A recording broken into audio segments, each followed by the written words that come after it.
কাল প্রধানমন্ত্রী নরেন্দ্র মোদীর সভামঞ্চে দিলীপ ঘোষকে দেখা যাবে কিনা এই প্রশ্ন যখন সবার মধ্যে, তখন এই প্রশ্নের উত্তরে আজ সকালে দিলীপ জানান, মঞ্চে কাকে দেখা যাবে সেটা আমি বলতে পারবো না, এটা প্রধানমন্ত্রীর দপ্তর থেকে ঠিক হয়ে থাকে, ওরাই ঠিক করবে কে যাবে। রাজ্য নেতৃত্বের তরফে তাকে এই বিষয়ে কিছু জানানো হয়নি, কথাও জানান দিলীপ। এরপর ধোঁয়াশা বজায় রেখেই দিলীপ জানান, আমি যাব ভেবেছি, দেখি।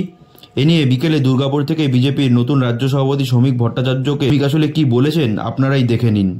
বিজেপির মঞ্চে কারা থাকবেন সেটা বিজেপি স্থির করবে এবং আমাদের পার্টির গঠনতন্ত্র মেনে পার্টির নিয়মানুসারে যাদের যাদের থাকার কথা তাদেরকে আপনারা মঞ্চে দেখতে পাবেন। কিন্তু একটু আগে সমস্ত ধোঁয়াশা কাটিয়ে মোদির সভায় থাকবে কিনা দিলীপ ঘোষ ঘোষণা করে দিয়েছে নিজেই।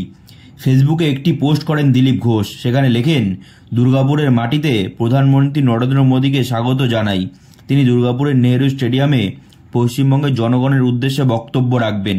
তার আগে তিনি পশ্চিমবঙ্গের উন্নয়ন প্রকল্পে 5,000 কোটি টাকার বিভিন্ন প্রজেক্টের শিলান্যাস করবেন। পশ্চিমবঙ্গের স্বার্থে পশ্চিমবঙ্গের মা বোনদের বাঁচানো, যুব সম্প্রদায়ের কর্মসংস্থানের জন্য আগামী পশ্চিমবঙ্গকে অনুপ্রবেশকারীদের হাত থেকে রক্ষা করার জন্য দলে দলে যোগ দিন এই জনসভায়। আমরা থাকছি, আপনারাও আসুন।